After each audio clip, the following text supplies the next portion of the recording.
Hola, ¿qué tal amigo? Mi nombre es María Elena Peña Vaca, estudiante de la Corporación Universitaria Iberoamericana. El día de hoy hablaremos sobre cómo explicar los constructos teóricos asociados al proceso cognitivo del lenguaje, desde el desarrollo de los modelos neurobiológicos de las afases con el propósito de entender los aspectos estructurales y funcionales del lenguaje y su correspondencia patológica. Lenguaje y habla son dos cosas diferentes. El lenguaje es un sistema simbólico para representar y comunicar ideas, mientras que el habla es una forma de comunicación audible. El lenguaje tiene tres niveles de mayor o menor complejidad, que son, primero, monemas. Son las unidades de la primera articulación o unidades más pequeñas dotadas de significado. Pueden tener un contenido semático o bien una función gramatical. También tenemos las fonemas. Son unidades de la segunda articulación y se definen con las unidades menores de sonido. Constituyen una lista cerrada que en el caso del idioma español está formada por 24 fonemas. De su combinación surgen los monemas. Por último, tenemos los rasgos pertinentes, que son las unidades de tercera articulación que se denominan rasgos pertinentes con los movimientos elementales del aparato bucofonatorio que permiten la emisión de fonemas, de acuerdo con las convenciones fonéticas de cada lengua. Los lenguajes también tienen un proceso de comunicación. Con el proceso auditivo se trabajan las siguientes áreas: el área auditiva primaria, el área de Winker, el área de Broca, corteza motora primaria. Estas áreas desarrollan las actividades de vocalizar, sacar ritmos y entonación. Con el proceso visual se desarrollan las mismas actividades, pero se trabajan diferentes áreas del cerebro como corteza visual, giro angular, área de Winker, área de Broca, corteza motora primaria, vocalización, ritmo, entonación.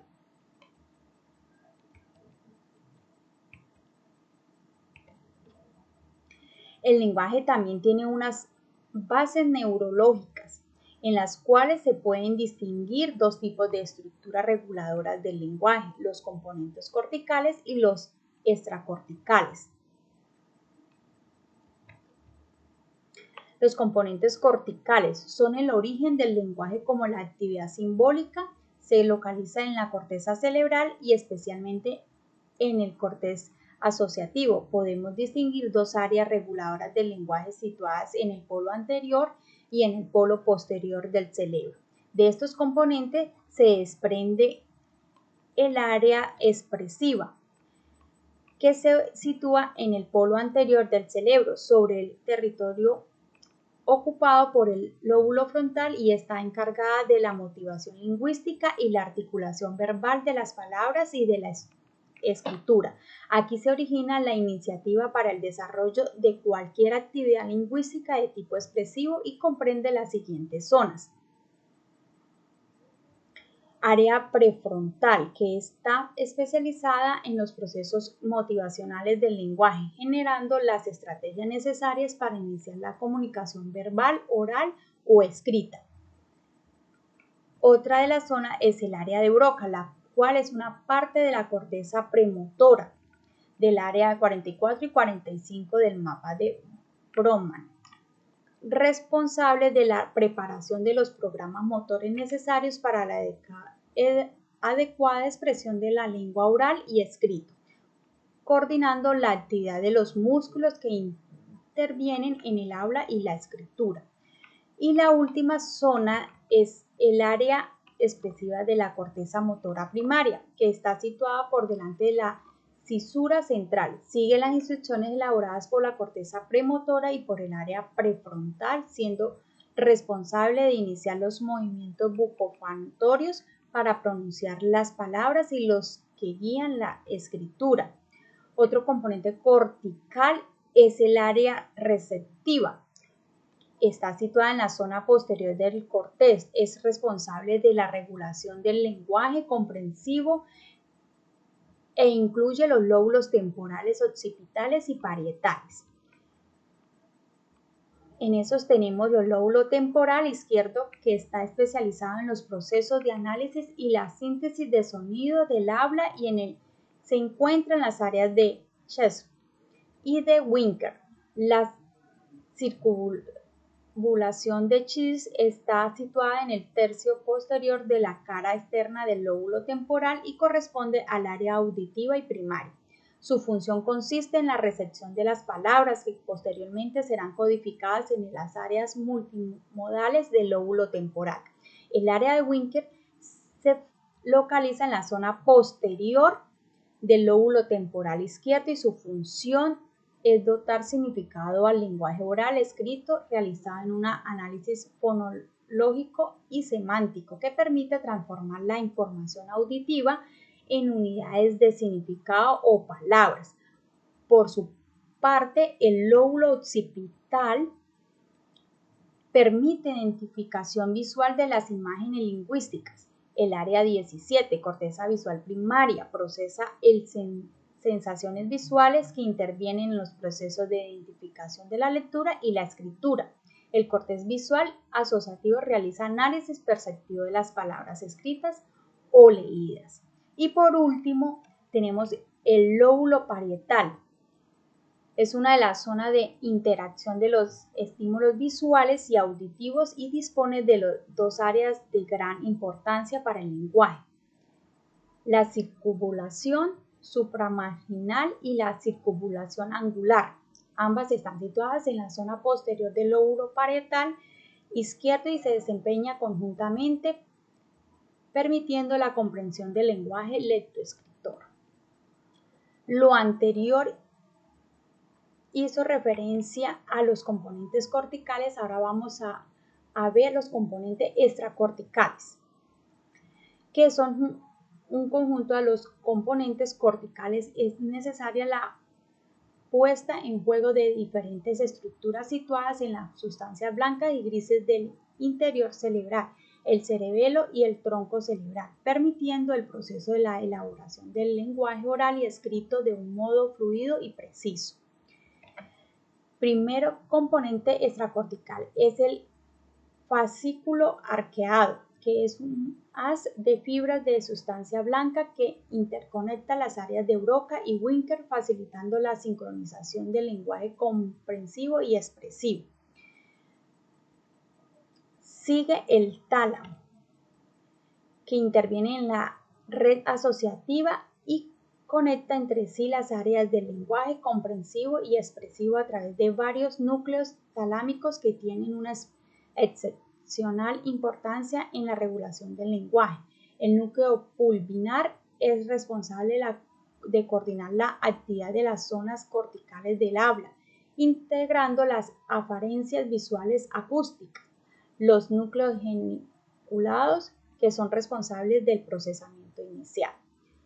También tenemos los ganglios basales, sus estructuras como el núcleo lenticular y putamen y el núcleo causado intervienen en la regulación de la fluidez del lenguaje oral y en la coordinación de las secuencias motoras del lenguaje oral y escrito.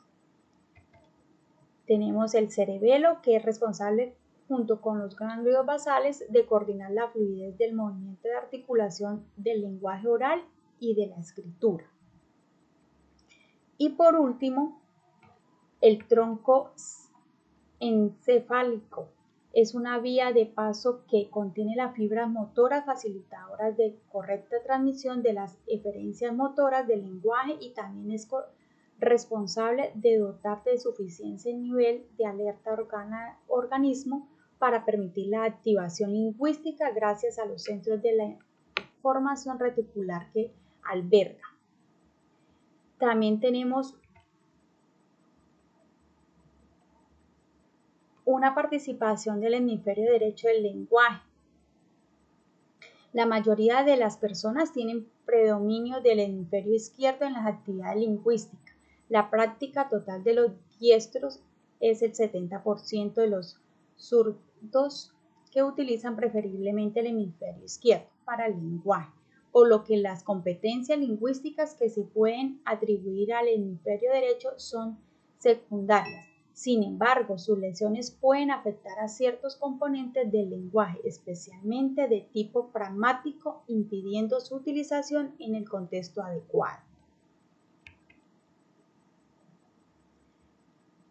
La prosodia comprende melodía, rapidez e inflexiones del discurso lingüístico en las lesiones del hemisferio derecho del lenguaje, que suele ser disproposídico, es decir, plano, monótono y sin cambios de inflexión. También tenemos la pérdida del sentido figurativo, que es una competencia en la que el hemisferio derecho juega un papel importante, facilitando la interpretación de metáforas, refranes o frases con doble significado. También tenemos los aspectos emocionales. En aspectos emocionales, el hemisferio derecho tiene una mayor importancia que el izquierdo para la comprensión y expresión emocional, y por esta razón sus lecciones pueden impedir que se identifiquen adecuadamente las señales faciales o prosódicas. De igual forma, también tenemos las alteraciones en fluidez. Describe las alteraciones en fluidez verbal causadas por las lesiones del hemisferio derecho, presentándose detallismo excesivo y contenido informal muy limitado. En ocasiones se utilizan muy pocas palabras, mientras que en otros casos predomina la verborrea. Los trastornos lectoescritores. En este caso, el hemisferio derecho es el hemisferio espacial, por lo que facilita el encuadre visoespacial adecuado para las actividades de lectoescritura.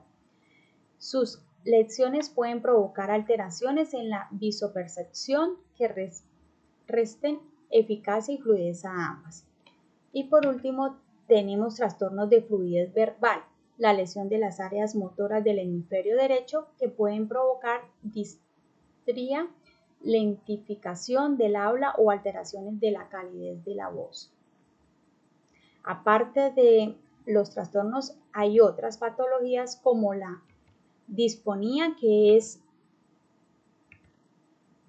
la alteración de la voz producida como consecuencia de trastornos orgánicos o funcionales de los órganos fonatorios.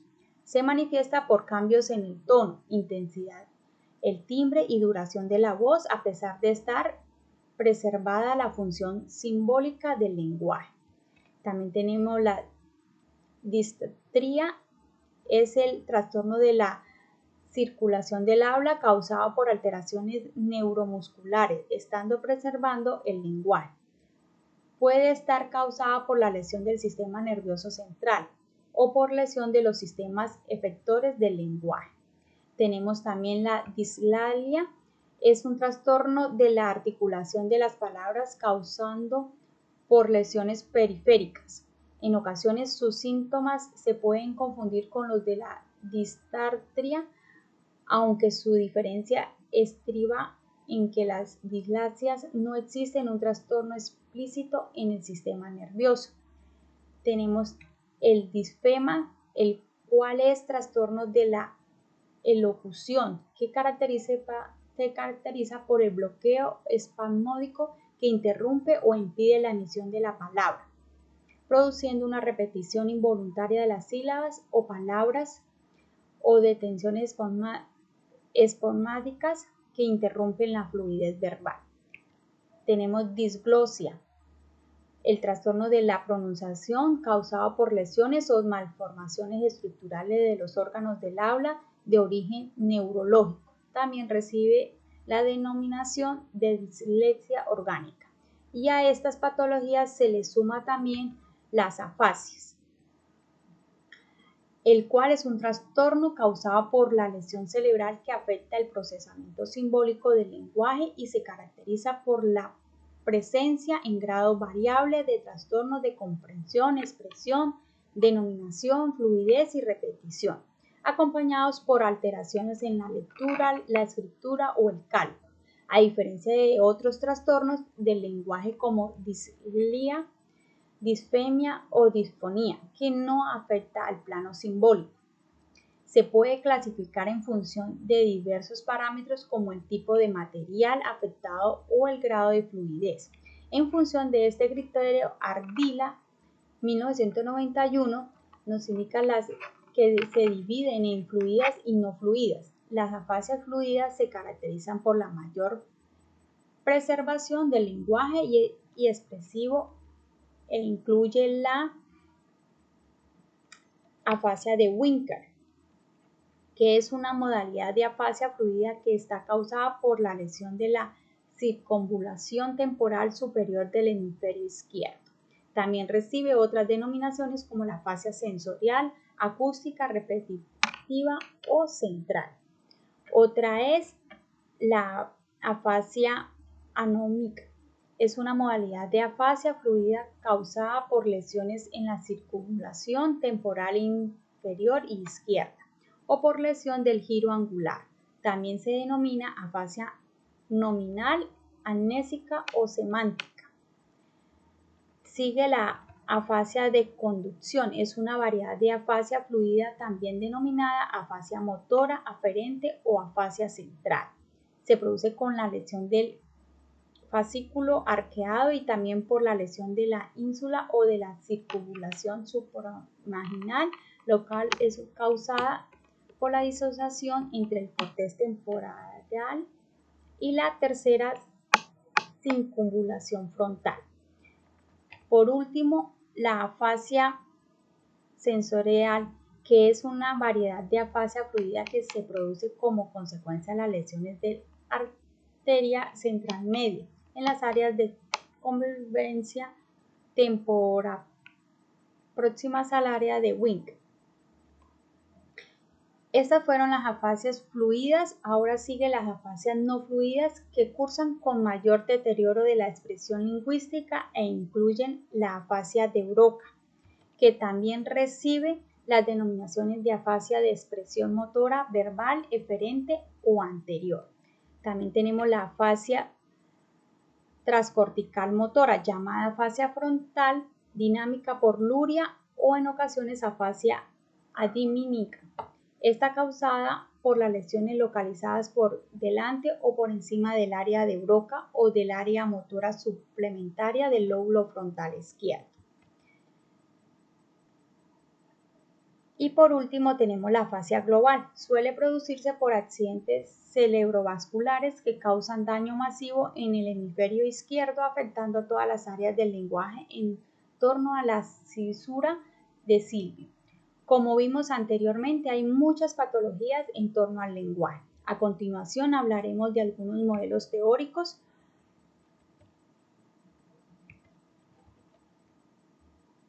Tenemos la teoría conductista. La teoría conductista del aprendizaje representó el primer intento de proporcionar una explicación del desarrollo del lenguaje, exponiendo los procesos de aprendizaje del lenguaje en los niños. Skinner, 1957. Fue el principal exponente de la idea que un comportamiento, una vez reforzado, continuará especialmente después de un esfuerzo o premio. Según esta teoría, en los primeros estudios, los niños reproducirán todos los sonidos de todos los idiomas y los padres reforzarían selectivamente a través de atención o provocación, lo que corresponderían a la lengua nativa. El refuerzo puede ser verbal o físico. Tenemos también la teoría innatista. El máximo exponente de la teoría innatista sea adquisición del lenguaje es Koski. Fue el primer lingüístico que intentó explicar las propiedades estructurales universales del lenguaje, llevándolo a examinar los procesos de adquisición del mismo. Según su teoría, existen reglas universales que podrían diferenciar entre oraciones gramaticales y no gramaticales en cualquier idioma. Propuso dos niveles de reglas. Uno contendría las de aplicabilidad más general y otro que contendría manifestaciones específicas de las reglas generales. Estos dos niveles se corresponderían con los denominio estructura profunda y estructural superficial del lenguaje. Tenemos también la teoría cognitiva. En estas teorías hay varias aportaciones de diferentes autores, como son la teoría de Vygotsky, el cual descansa sobre la premisa fundamental que el desarrollo tiene lugar a nivel social dentro del contexto cultural del niño. Interiorizará los procesos mentales que inicialmente se harían evidentes en las actividades sociales del plano social al individual. Al mismo principio puede aplicarse en el aprendizaje escolar. Luria sostiene que el lenguaje es de gran importancia en la creación de una dimensión psicológica del individuo social. Piaget sostiene que el pensamiento y el lenguaje se desarrollan por separado, ya que la inteligencia empieza a desarrollarse desde el nacimiento antes que el niño hable. Y Brunner desentimó con tanto la imitación con lo innato y centró sus estudios del origen del lenguaje en la interacción social. Tenemos también la teoría determinista, Ward, la cual dice que la teoría utiliza para explicar el lenguaje, el cual está determinado y que consiste en considerar el lenguaje como una herramienta que determina nuestros pensamientos. Muchas gracias.